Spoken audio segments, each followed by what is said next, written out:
Buenos días. Hoy vamos a hablar de lo que es el citosol o matriz citoplasmática, también le llamamos. Cuando hablamos de la primera parte de citología, habíamos mencionado que las células eucariotas tenían un citoplasma compartimentado. Es decir, que el citoplasma de las células eucariotas se divide en dos partes. Uno que se denomina sistema de endomembranas o sistema vacuolar citoplasmático, que constituye, por lo menos está constituido por el conjunto de organoides que ocupa el citoplasma, organoides membranosos. La envoltura nuclear, el retículo endoplasmático rugoso, el retículo endoplasmático liso, el complejo de Golgi, lisosomas, endosomas, ¿verdad? Que son constituyen el sistema de endomembrana. El, las mitocondrias y los peroxisomas no constituyen. Ese es uno. Y el otro que es el citosol o matriz citoplasmática, que es el espacio vacío que se encuentra entre estos organoides membranosos. Bueno, y hoy vamos a hablar del citosol. Ahí está lo que estábamos mencionando, la división básica del citoplasma, sistema vacuolar citoplasmático o sistema de endomembranas o endomembranoso, matriz citoplasmática del citosol. Los componentes, ¿verdad?, que tenemos ya mencionado, la envoltura nuclear o carioteca, retículo endoplasmático rugoso, retículo endoplasmático liso, complejo de Golgi, lisosomas, endosomas, ¿verdad? Y lo que no forma parte de él, que va a ser peroxisomas y mitocondrias en las células animales, ¿verdad? En los vegetales tenemos el cloroplasto también que no forma parte. El citosol, que es el verdadero medio interno de la célula, es el que rellena entonces los espacios entre esos organoides. Entonces, eh, se localiza el fluido intracelular, toda la parte de fluido intracelular separado por las membranas del sistema de endomembrana. Eh, entonces, en las células eucariotas, el citosol, ¿verdad?, se encuentra por dentro de la membrana, ocupa todo el espacio constituyente entre la envoltura nuclear y la membrana. Todo eso es el citoplasma y todo el espacio vacío que está entre eso, entonces nosotros tenemos el citosol. Bueno, no se olviden también que dentro del citosol es donde ocurre la mayor parte de las reacciones metabólicas de la célula. Obviamente, lo que ocurre dentro de las mitocondrias, dentro de los peroxisomas, todo eso, eh, obviamente son reacciones generalmente para ese organoide y que participa en el proceso del funcionamiento normal de la célula. Pero lo que son propias de la célula se llevan todo a cabo en el citosol. Ahora, en los procariotas, habíamos dicho que en los procariotas no hay citoplasma compartimentado, es todo el citoplasma, ¿verdad? Entonces, como no tiene sistema de endomembrana, todo el citoplasma prácticamente consideramos citosol.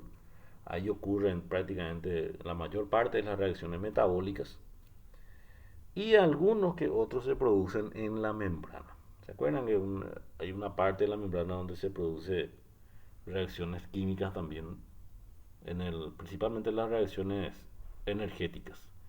Y en el espacio periplasmático. El espacio periplasmático es el espacio que hay entre la membrana y la pared celular de las bacterias, por ejemplo.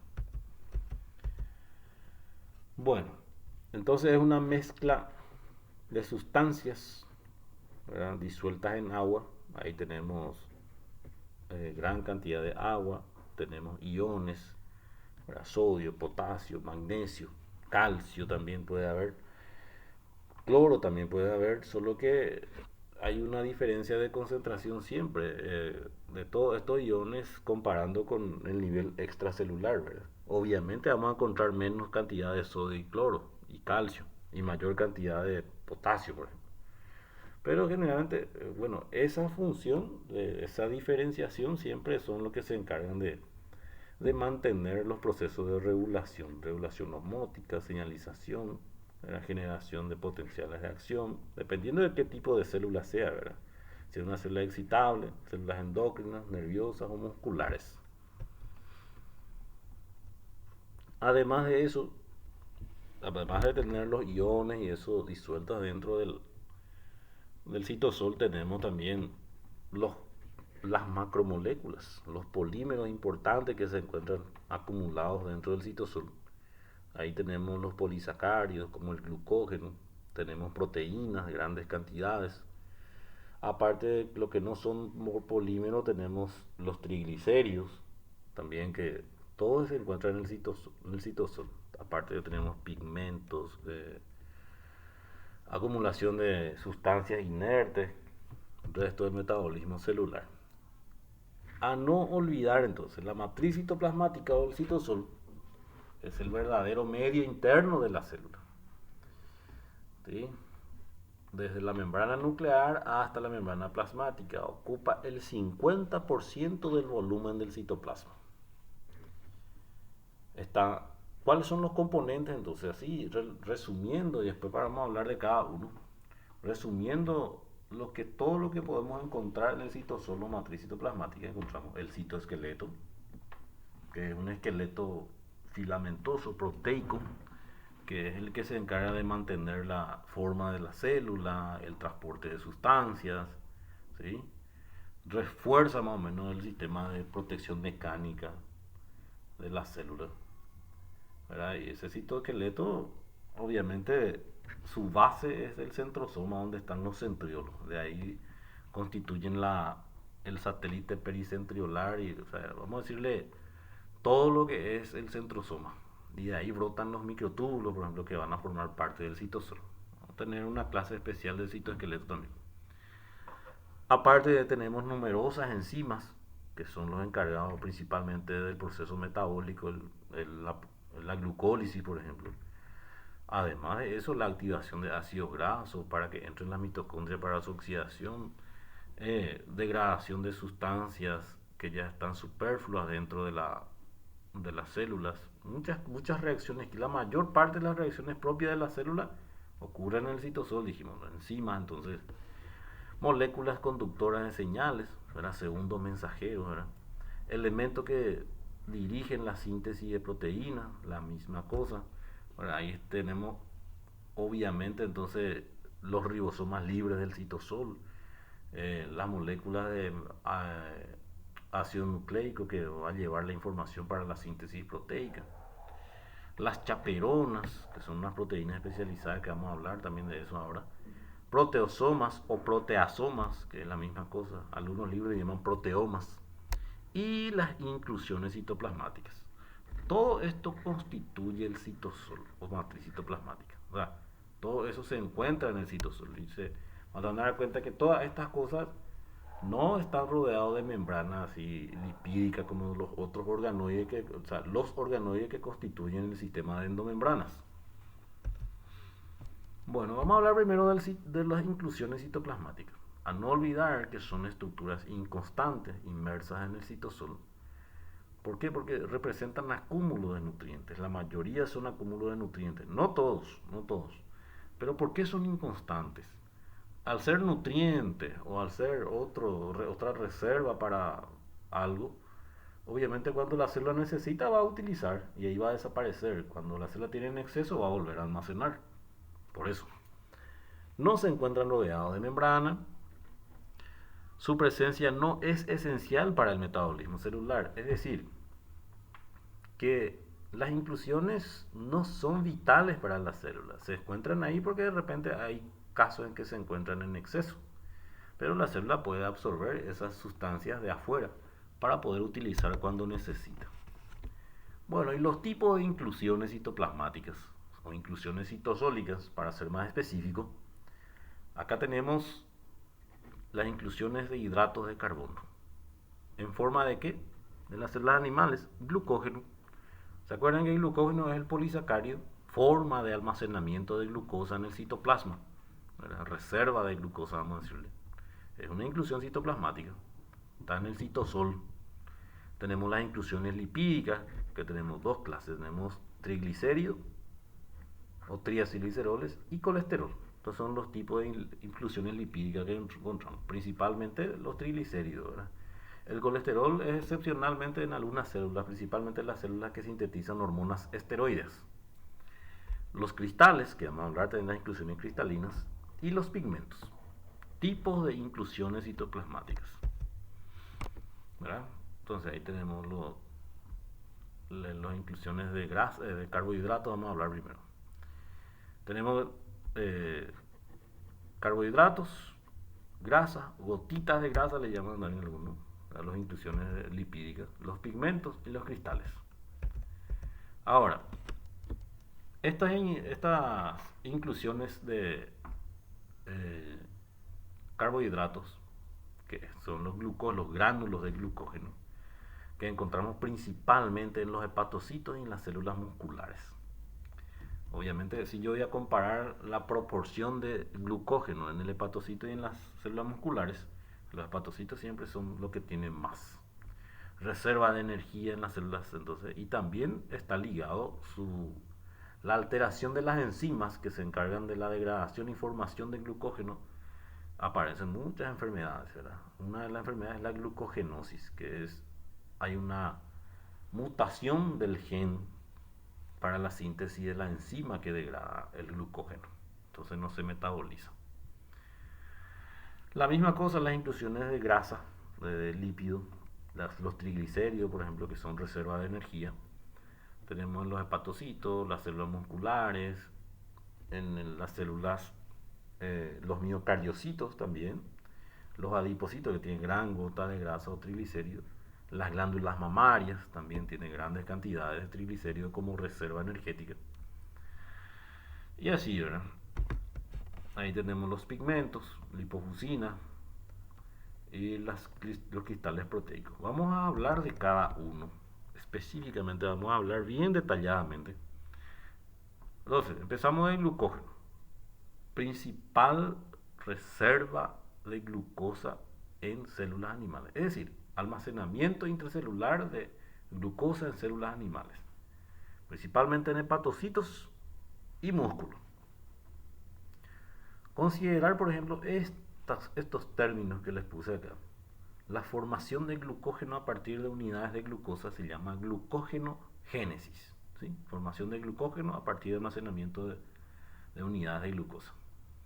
La gluconeogénesis, neo es nuevo, ¿verdad? Formación de glucosa a partir de unidades no glucídicas. Es decir, en los casos de deficiencia, desnutrición, falta de aporte, la célula tiene la capacidad de formar carbohidratos a partir de compuestos que no sean carbohidratos, ¿verdad? A partir de aminoácidos, a partir de ácido graso.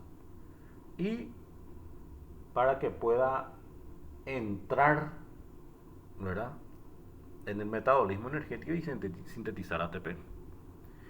La glucogenólisis, que es lo contrario de la glucogenogénesis. ¿Verdad? La glucogenólisis es la degradación del glucógeno para poder liberar glucosa libre a la sangre. Se ve por estímulo de una hormona que se llama glucagón. Se produce también en el páncreas, así como la insulina. Solo que la insulina tiene una acción contraria.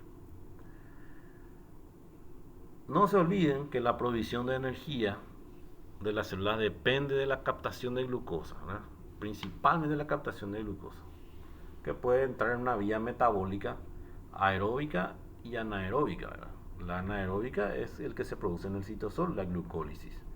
Y la aeróbica es la que sí precisa de oxígeno, que se produce en las mitocondrias, la descarboxilación oxidativa, el ciclo de Krebs, por ejemplo.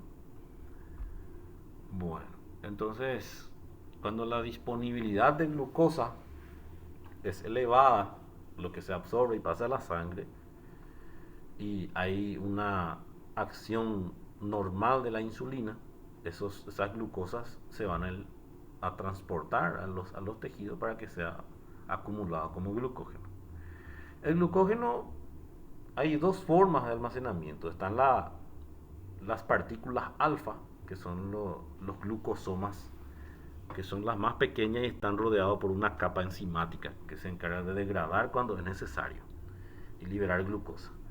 Y después, cuando demasiada glucosa hay disponible, empiezan a aumentar de tamaño esas partículas, partículas beta son esas.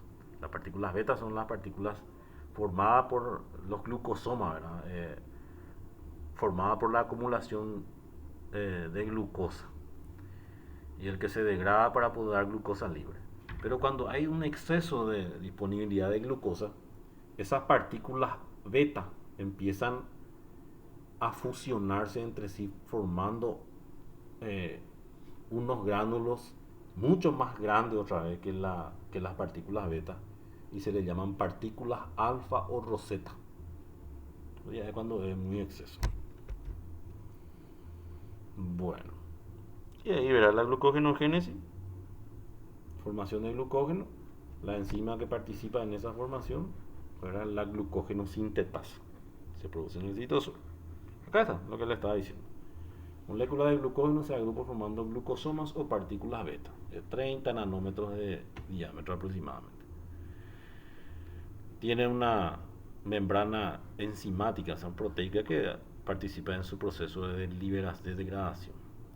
Generalmente estos glucosomas o partículas beta pueden agruparse formando moléculas más grandes, las partículas alfa o roseta. Pero este tampoco tiene enzimas rodeadas de esa membrana y no tiene tampoco esa enzima que le rodea a las partículas beta. ¿Cómo vemos? ¿Cómo visualizamos? Obviamente con el microscopio electrónico.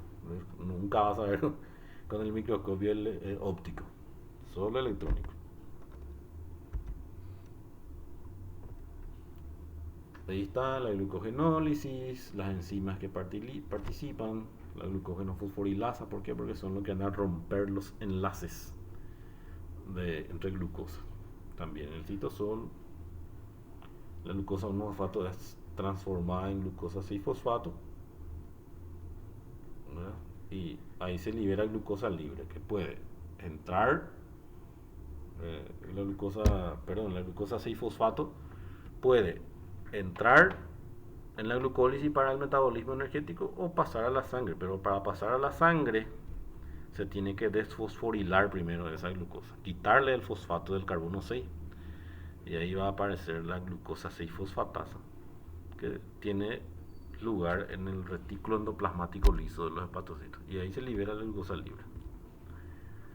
Entonces, no se olviden, los hepatocitos no acumulan glucógeno para su uso, es más bien una reserva para todo el organismo, para enviar a la sangre cuando es necesario. Sin embargo, el músculo, por ejemplo, no comparte su glucógeno con ningún otro lugar, otra célula, para su propio uso.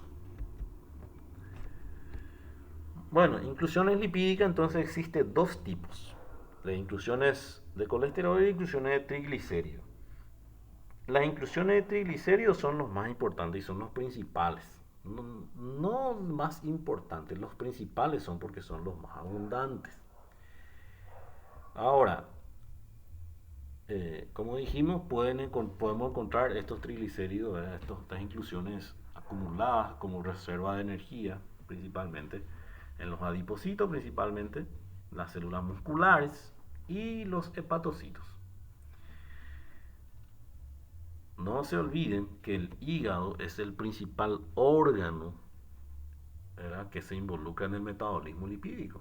El que absorbe el colesterol, el triglicérido, todo metaboliza y después es enviado a su destino si va a ser acumulado en otra parte.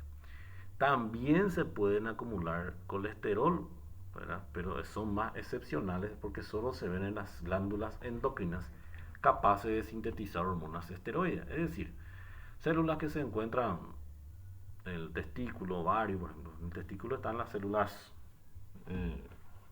de Leydig que sintetizan testosterona a partir del colesterol. Ahora tenemos también la glándula suprarrenal también. Y después tenemos las inclusiones cristalinas. Las inclusiones cristalinas, que existen varias clases. Tienen las proteicas, inclusiones cristalinas proteicas, que se descubrió en las células de Sertoli y las células de Leydig del testículo. La célula de Sertoli es una célula grande que se encarga del sostén y nutrición de los las células espermatogénicas y los espermatozoides, ¿verdad? Los espermatozoides que están en vías de maduración. Además de que forma también en la barrera hematotesticular. Eh, las células de Sertoli se encuentran dentro de los túbulos seminíferos y las células de Leydig se encuentran en los intersticios. Y la célula de Leydig sintetiza testosterona. Ellos tienen en su citoplasma cristales proteicos que se desconoce la función hasta hoy día, ¿verdad? Después tenemos los cristales de urato, que se vio mucho en los hepatocitos del perro y todo eso. Pero estos cristales de urato también encontramos en humanos, pero no es normal. Los cristales de urato, si encontramos en los humanos, generalmente son las personas que sufren de una enfermedad que se denomina gota. La gota es una enfermedad que es la progresión, ¿verdad?, de una enfermedad por acumulación excesiva de ácido úrico en la sangre, ¿verdad?, por un proceso metabólico muy elevado de proteínas de origen animal. Y las purinas, el metabolismo de las purinas, pues empiezan a formarse gran cantidad de ácido úrico. Y eso con el tiempo, si no se corrige, empiezan a formarse cristales de urato monosódico, principalmente en las articulaciones, ¿verdad?, del miembro inferior. Después aumenta en todas las articulaciones, pero empieza en las articulaciones del miembro inferior. Produce una inflamación, ¿verdad?, mucho dolor. Los cristales de urato monosódico dentro de las articulaciones. Además de eso, que también estos cristales pueden acumularse también en la córnea de las personas que sufren de gota, bastante avanzado, ¿verdad? Y cuando no se corrige el nivel de ácido úrico, cuando no se corrige todo esto, se vuelve crónico, ¿verdad? Y puede empezar a afectar la función renal y así poco va progresando, ¿verdad? Tenemos también los cristales de ferritina. La ferritina es la forma de almacenamiento de hierro, forma intracitosólica de hierro, almacenamiento de hierro que se ve mucho en el citoplasma de los hepatocitos también, ¿verdad? Eh, la ferritina.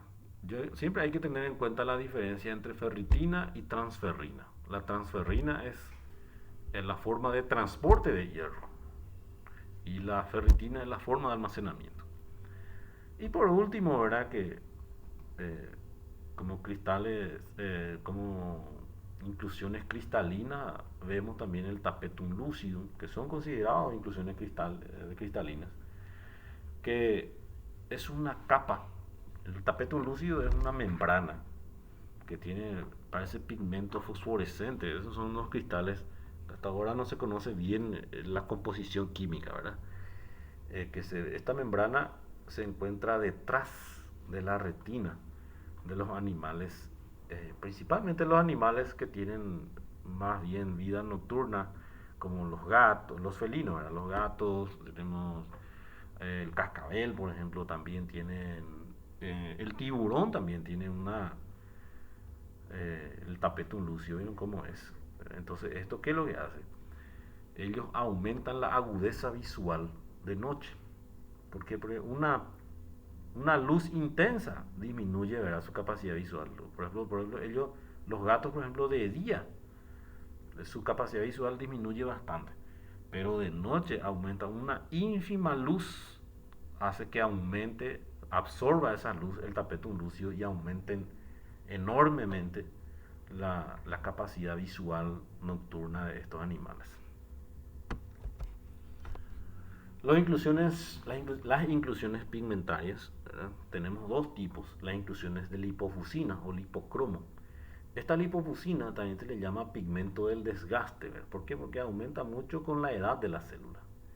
Eh, Generalmente estos pigmentos adoptan una forma color marrón pardo, ¿verdad? Y se ve mucho en las células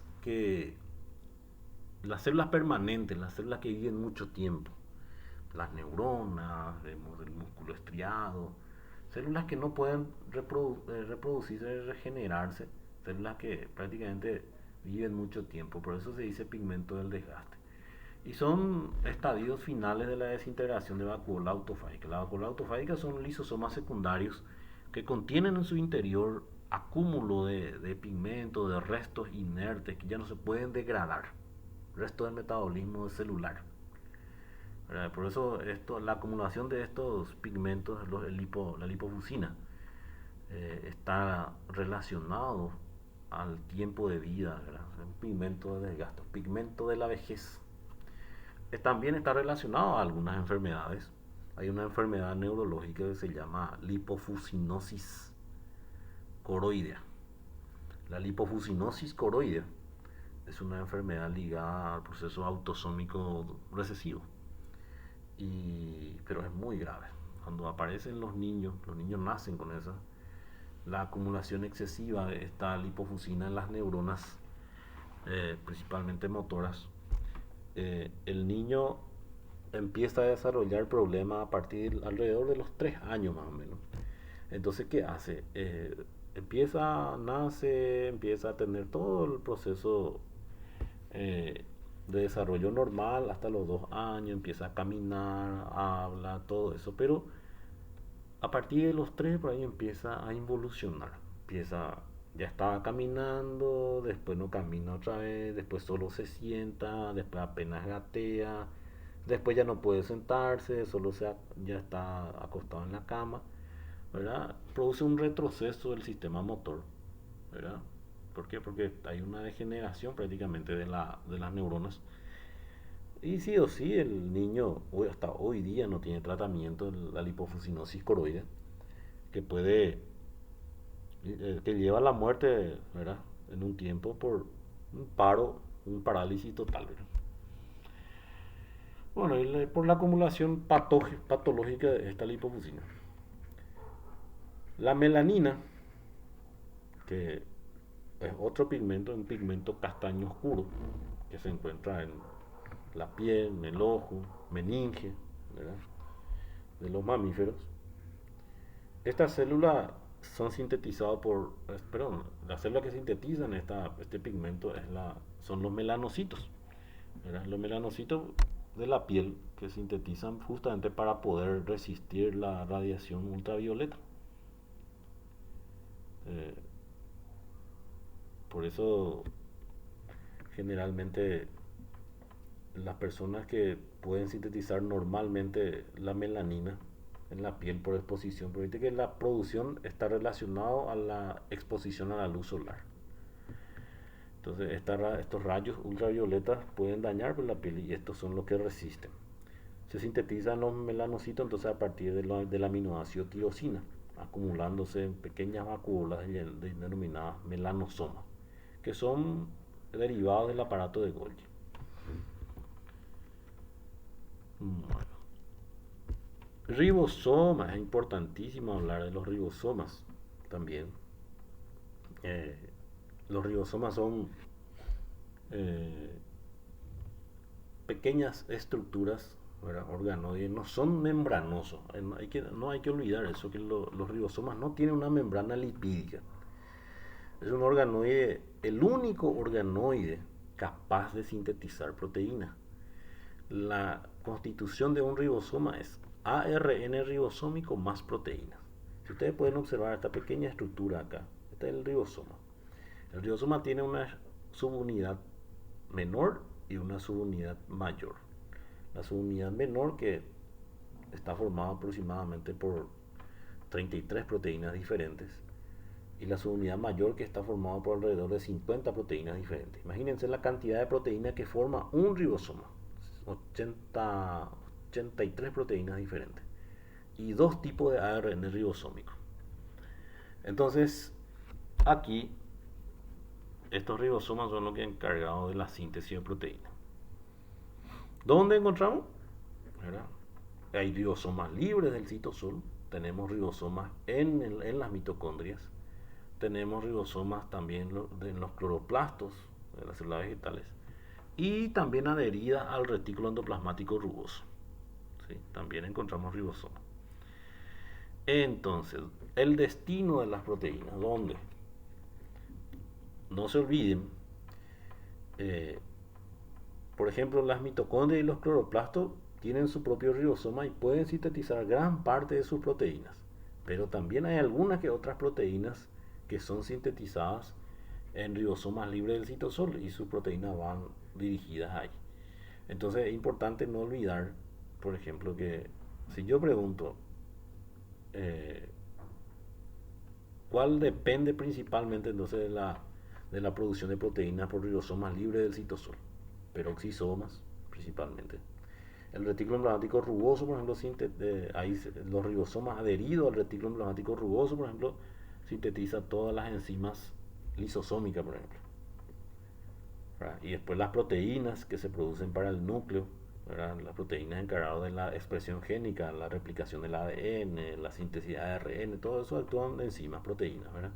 Que son sintetizadas en ribosomas libres del citosol. Las enzimas peroxisómicas, la mayoría, o sea, todos están sintetizados por ribosomas libres del citosol también. ¿Cómo son transportados? Generalmente son transportados en vesículas a través de los microtúbulos y siempre tienen un péptido señal. El péptido señal es prácticamente una marca que tiene que ser reconocida por la estructura que va a recibir la proteína, ¿verdad? Señales de anclaje también se le llama. Otra cosa que encontramos eh, en el citosol, ¿verdad? Que son las chaperonas. Las chaperonas son también formadas, vamos a decirle, estructura formada por proteína.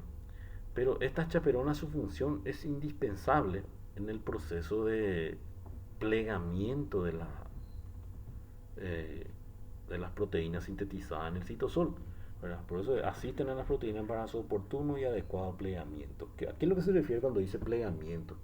Para adoptar su forma tridimensional y poder activar su funcionamiento normal.